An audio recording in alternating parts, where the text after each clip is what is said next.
या मान लीजिए लोग शकुनी के बारे में महाभारत सब देखे, सब देखेंगे, और शकुनी एक ऐसा करेक्टर है कि पूरी महाभारत की भूमिका ही चेंज कर देता है। अगर महाभारत से अगर शकुनी का किरदार निकाल दिया जाए तो महाभारत रह ही नहीं जाएगी। काहे कि शकुनी के कारण ही तो लड़ाई हुई में लड़ाई। तो ऐसा क्या कारण रहा शकुनी का जो स्वयं अपने भांजों के अहित के लिए कार्य किया, स्वयं अपने भांजों को यानी दुर्योधन को, सभी कौरवों को मरवाने में शकुनी का विशेष हाथ क्यों रहा? क्या कारण था कि शकुनी इतना नफरत करता था? बाहर से तो बहुत प्रेम दिखाता था कि हमारे प्रिय भांजे हैं, दुर्योधन है ना, हमारे कौरव प्रिय भांजे, लेकिन अंदर ही अंदर उनको मारने का षड्यंत्र क्यों रचा? ऐसी क्या बात हो गई? उनको मारने का षड्यंत्र नहीं रचा है। अच्छा जी, उसमें ऐसा था कि हम तो इसके यही लिए मतलब जहाँ तक हम पढ़े हैं यही देखें कि भाई मेन जो है किरदार, हालांकि भगवान के बिना आदेश के तो पत्ता भी नहीं लेगा, लेकिन अगर देखा जाए तो मामा शकुनी का जो है बड़ा अहम किरदार रहा। आजकल बोल भाषा में भी ये कहते हैं कि मामा शकुनी हो क्या? लोग ऐसे कहते हैं कि नहीं कहते? ऐसी कहावत इसलिए बन गई क्योंकि शकुनी के कारण सारे भांजों का विनाश हुआ, कोई बचा ही नहीं। तो कोई बची नहीं, तो कहते ना कि लेकिन मामा हो तो शकुनी के जैसा मामा है। तो ऐसा क्यों हुआ? उसकी मूल भावना दुर्योधन का नाश करने की नहीं थी। अच्छा, शकुनी की मूल भावना कुरुवंश का ही नाश करने की थी। अच्छा जी, क्योंकि शकुनी की बहन है गांधारी। गांधारी, हाँ। ये कथा गांधारी के विवाह से जुड़ी हुई है। अच्छा, जहाँ से सारा विवाद उत्पन्न हुआ। अच्छा, कैसे? जी, विवाह का प्रसंग ऐसा है कि गांधारी युवावस्था संपन्न थी, अलौकिक सौंदर्य था गांधारी में। तो बहुत थी, वो ऐसा वर्णन आता है कि अलौकिक सुंदरता थी। अलौकिक सुंदरता थी। और उनका सौंदर्य दिग्दिगांतर में उसकी चर्चा व्याप्त थी। लोग जानते थे कि भाई अमुक राजकुमारी विवाह के योग्य है। तो कुरु माता सत्यवती के, जो शांतनु की पत्नी हैं सत्यवती, उनके कानों में आवाज़ आई कि गांधारी योग्य है अच्छा पुत्रवधू बनने के। और उसी समय ये दोनों बालक धृतराष्ट्र और पांडु भी योग्य हो रहे थे विवाह के। अच्छा, तो मन में आया माँ सत्यवती के कि गांधारी का विवाह क्यों ना धृतराष्ट्र के साथ ही करा दिया जाए। हाँ। पर धृतराष्ट्र प्रस्ताव लेकर के जा नहीं सकते क्योंकि वो अंधे हैं। और वैसे भी अपने यहाँ लड़का स्वयं विवाह का प्रस्ताव लेकर के जाए ऐसी परंपरा भी नहीं है, कोई बड़े बुजुर्ग ही जाते हैं। तो माँ सत्यवती ने पितामह भीष्म को कहा, आप लेकर के प्रस्ताव धृतराष्ट्र के लिए जाइए। एक बार तो पितामह ने समझाने का प्रयत्न किया कि धृतराष्ट्र के साथ गांधारी का विवाह उचित नहीं है, क्योंकि गांधारी जैसी रूपवती कन्या के लिए एक अंधे राजकुमार के विवाह का प्रस्ताव हम लेकर के जाएं, कोई भी राजकुमारी अंधा वर स्वीकार क्यों करेगी? सही बात है। एक सामान्य लड़की भी नहीं चाहती कि मेरा पति थोड़ा भी 19-20 हो। सही बात। फिर वो तो पूरे नेत्रहीन ही थे बाल्यावस्था से। पर माँ सत्यवती के कहने पर पितामह भीष्म गए। अच्छा। और जिस समय गए हैं गांधार नरेश के पास, उस समय पितामह भीष्म का प्रताप दिग्दिगांतरों में व्याप्त था। और जब अम्बा, अंबिका, अम्बालिका का, इन तीनों का, काशी नरेश की कन्या थी, इनका स्वयंवर हो रहा था। तो अब पितामह भीष्म अकेले गए थे चित्रवीर और विचित्रवीर इनके लिए। अच्छा, ये भी है ना कि पहले भीष्म पितामह का नाम भीष्म नहीं था, है ना? पहले उनका बचपन का नाम देवव्रत था। हाँ, देवव्रत, है ना? सही हो ना? और ऐसा मैंने पढ़ा है पुस्तक में, गुरुकुल में अपने मतलब पुस्तक में से पढ़ा है कि उनकी भीषण प्रतिज्ञा के कारण ही उनका नाम पितामह पड़ा। उन्होंने अपने पिता के लिए यह प्रतिज्ञा ले ली कि अब हम आजीवन भर विवाह नहीं करेंगे। इसी भीषण प्रतिज्ञा के कारण उनका नाम भीष्म पड़ गया, देवव्रत से। सही है ना? बिल्कुल सही। हाँ, तो फिर आगे क्या हुआ?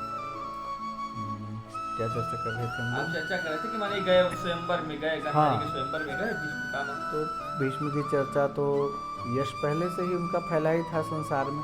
प्रतिज्ञा के कारण ही। सही बात। इतने प्रतापी थे, कहते हैं कि महाभारत में अगर भगवान को, कृष्ण भगवान को अगर किनारे कर दिया, ये विचार करिए कि 18 दिन महाभारत का युद्ध हुआ है, 18 दिन चला है। उन 18 दिनों में 10 दिन पितामह भीष्म अकेले लड़े हैं। अच्छा, अकेले लड़े हैं, उनको छल से मारा गया है। हाँ, सहज अगर लड़ अगर करके शिखंडी नहीं आती तो कोई नहीं भाई मार पाता। उन्होंने अपने शस्त्र रख दिया, उन्होंने तब उनको मारा गया है। कब मारा गया, सही बात और है। शेष 8 दिनों में जितने वीर बचे थे सब निपट गए। अच्छा, जी, सही बात है। वो बुढ़ा अकेले 10 दिन लड़ता रहा और जितने जवान और जो भी बचे थे सब 8 दिन में सारे निपट सारे गए। हो गए, सही बात। तो पितामह भीष्म का प्रभाव, ये प्रभाव कहाँ से आया? इसके मूल में है उनकी भीषण प्रतिज्ञा और उनका ब्रह्मचर्य, ब्रह्मचारी, उनका तेज। इसीलिए आप ब्रह्मचारी है का महाराज। हमको लग रहा है इसीलिए हमारे आपके चेहरे पे इतना तेज है। प्रयाग के एक महात्मा रहे हैं प्रभुदत्त ब्रह्मचारी जी महाराज। हाँ, वो हमारे गुरु जी ना, जी महाराज जी हाँ, महाराज जी जिनके आश्रम में पढ़े जी। थे। यहाँ वसंत गांव में, हाँ, बिहार, वसंत बिहार है, वसंत गांव है, बस हाँ, वसंत गांव में हनुमान जी का उनका हाँ। स्थान भी है, हाँ। जहाँ हनुमान जी के ब्रह्मचारी महाराज। ब्रह्मचारी जी महाराज, हनुमान जी के श्री चरणों में उन्होंने अपने प्राण त्यागे हैं। तो बहुत विलक्षण संत थे। हाँ, हाँ, तो वो कहा करते थे, हाँ। ब्रह्मचर्य एक ऐसा अस्त्र है जो सभी पाषाण खंडों को काट देता है, ऐसा हीरा है जो सभी पाषाण खंडों को खंड खंड कर देता है, चूर चूर कर देता है। सही बात। तो ब्रह्म तेजो बलम बलम, ब्रह्म तेज ही वास्तव आप में बल समझते है। ना कि काहे आपके चेहरे पे इतना तेज है महाराज। अरे हाँ, मेन बात ये है। ऐसी यही बात है। नहीं है, हमारे चेहरे पे तो कोई ऐसा खास तेज नहीं इसलिए है। आप ब्रह्मचारी हैं। ठीक है, तब फिर आगे क्या हुआ? फिर पितामह भीष्म गए वहाँ। तो जिस समय चित्रवीर और विचित्रवीर के लिए पिता भीष्म जी गए हैं, तो वहाँ अनेकों राजा आए थे, पर पितामह भीष्म का भय इतना था सही बात। उनके ताकत को लेकर। उस समय आप विचार करिए, परशुराम जी से कोई लड़ता नहीं कोई था। लड़ता नहीं था। अनेकों 21 बार क्षत्रियों से विहीन कर दिया पृथ्वी को परशुराम जी ने। मतलब स्वयं भगवान के अवतार माने जाते, भगवान गिन नारायण गिन अवतार। के क्षत्रियों को मारते थे, एक एक छोड़ते ही नहीं थे, किसी को पकड़ पकड़ के मारते थे। क्या पहले तो कुटाई हो। खूब जम के कुटाई होती थी, खूब मारते थे। 21 बार दुष्ट क्षत्रियों का धरा विनाश से किया था धरा से फिर और पृथ्वी का दान कर देते थे। तो परशुराम जी का भय सभी क्षत्रियों में था। उन परशुराम जी से युद्ध करने का सामर्थ्य पितामह भीष्म में था। अब कहते कि फिर लास्ट में परशुराम स्वयं महाराज जो है भीष्म पितामह से पीछे हट गए थे युद्ध। जी, भगवान शिव बीच में आए, बीच बचाव कराए। गुरु हाँ, शिष्य में अंतिम कोई लक्ष्य न तय हो तो ना अच्छा होता है। वो और क्या। हाँ, कोई हारे कोई जीते। हालांकि इसमें कोई छोटा बड़ा नहीं कह सकते जी। लेकिन पराक्रम के मामले में भीष्म पितामह की कोई गणना और की यदि नहीं। आप ऐसा कहते भी हैं कि परशुराम हारे हैं, तो भाई हमारे यहाँ तो शास्त्र कहते हैं शिष्य पुत्रात् पराजय है। गुरु अपने शिष्य से हारना चाहता है और पिता अपने पुत्र से हारना चाहता है। तो इसमें भी परशुराम जी को गौरव ही है, भाई उनके शिष्य ही हैं भीष्म। वैसे अगर महाभारत के युद्ध में स्वयं भगवान कृष्ण जी को निकाल दिया जाए, मतलब उनको अलग कर दिया जाए, और दूसरे बारबरिक जी को अगर अलग कर दिया जाए, पूरे महाभारत में ऐसी कोई शक्ति ही नहीं थी जो भीष्म पितामह को जो है हाँ, नहीं टक्कर रोक दे सकती। नहीं टक्कर नहीं दे सकती। और अगर अच्छा एक चीज और है, एक तरफ बारबरिक जी थे महाराज थे, जिनको जी। आजकल लोग खाटू श्याम महाराज नाम हाँ। देते हैं, और दूसरा भीष्म पितामह को इच्छा मृत्यु का वरदान था। अगर दोनों में लड़ाई होती तो कौन जीतता? भाई मान लीजिए अब अगर ये तो ऐसा प्रश्न है, होती तो कौन जीतता। अगर मान लीजिए एक को इच्छा मृत्यु वरदान प्राप्त जी। है, और दूसरे के पास ऐसी नहीं, ऐसी जो है इच्छा मृत्यु का वरदान है, इच्छा से हारने जीतने का वरदान थोड़ी है। हैं? अगर मान लीजिए क्षत्रिय का क्या श्रेय होता था पहले, वे जब तक प्राणों में दम है। नहीं तो फिर तो अर्जुन से भी परास्त होने के बाद कितने महीनों पड़े रहे। पढ़े तो रहे, वो तो अलग बात है, तो वाणी- स्वयं से। अब वाणी आज अब जैसे क्या भगवान श्री राम क्या कहते हैं परशुराम जी से कि परशुराम जी राम जी आए, भीष्म जी ने कहा है, जब तक मेरे हाथ में धनुष है तब तक इस संसार का कोई ऐसा वीर नहीं है जो मुझे परास्त कर दे। परास्त कर परास्त करने के लिए मेरे हाथ से धनुष छुटाना पड़ेगा, और मैं धनुष क्यों छोड़ूंगा। तो ऐसे वीर हैं भीष्म जी। अच्छा, चलिए कहानी पे कहानी निकलते जा रही है। अच्छा, देखा जाए तो जैसे ये कर्ण के पास भी विजय धनुष था, ऐसा परशुराम जी ने आशीर्वाद दिया था कि जब तक तुम्हारे हाथ में विजय धनुष रहेगा कोई परास्त ही नहीं कर पाएगा।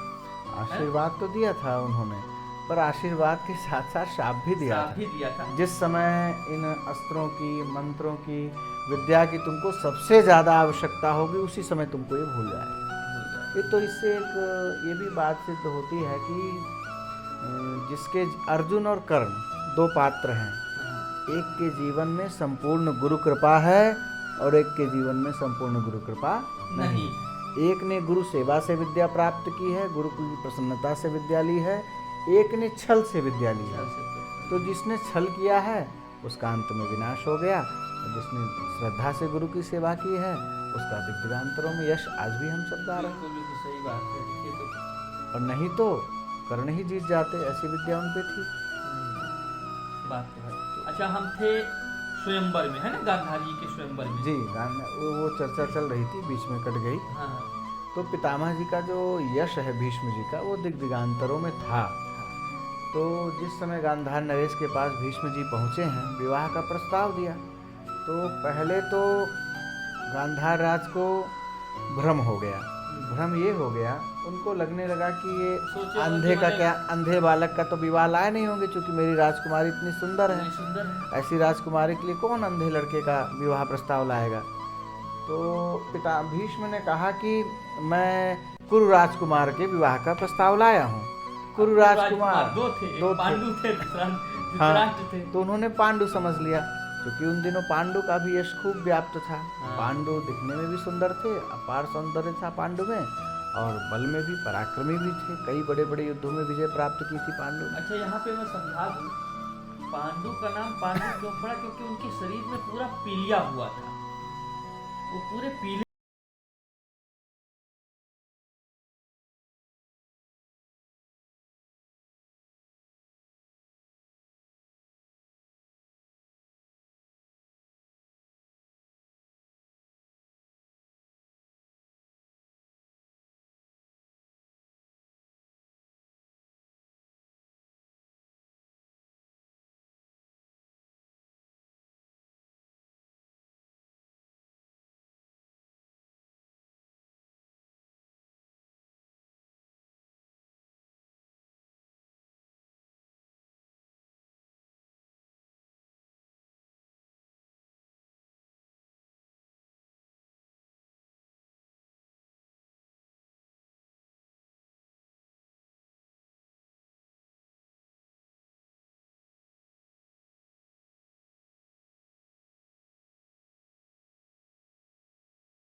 तो अंबिका के पुत्र हैं धृतराष्ट्र, अंबालिका के पांडु।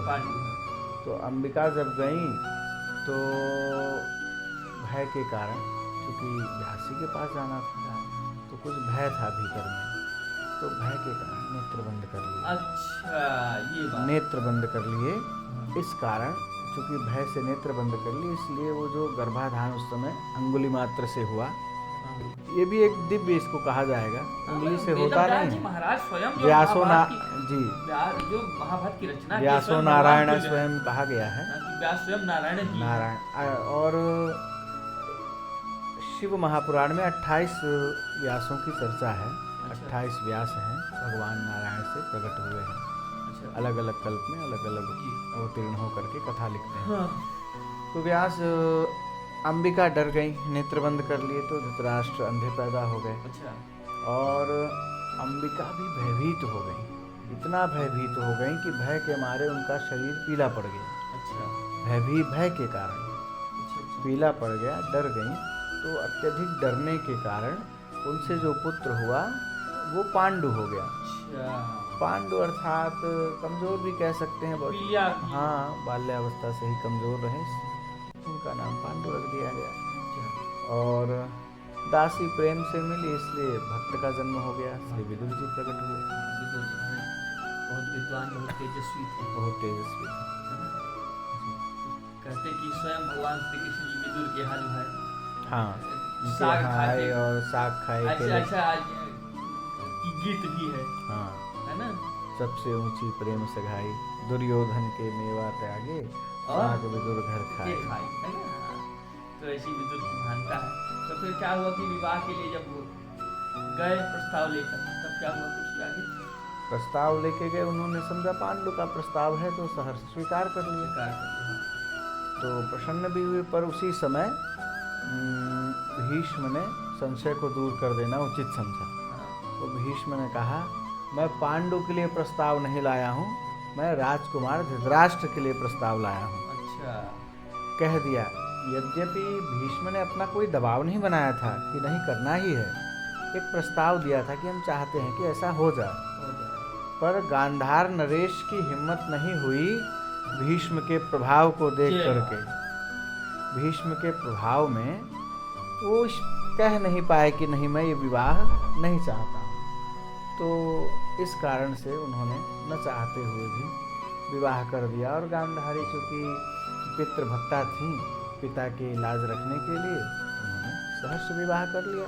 और आप देखते हैं कि गांधारी ने फिर बाद में नेत्र में पट्टी भी बांध ली कि एक नेत्रहीन की भावना को वही समझ सकता है जो खुद नेत्रहीन होगा। तो इसीलिए ना पतिव्रता स्त्री में जो है हाँ, गांधारी का स्थान ऊंचा होता है। ऊंचा है, ऊंचा है ना। क्योंकि पति अंधा होने के कारण स्वयं पत्नी ने अपनी आंखों के में नेत्र में पट्टी बांध ली। कितनी बड़ी बात है। आप देखिए मूल में उसका भाव क्या है। वो पति, अंधे पति के हृदय के भावों को समझना चाहती है, उसके भावों को समझने के लिए उसने नेत्र में पट्टी बांध ली। आजकल तो गड्ढा में गिर गया कि आदत पति मिल जाता। अब तो समय ही बदल गया।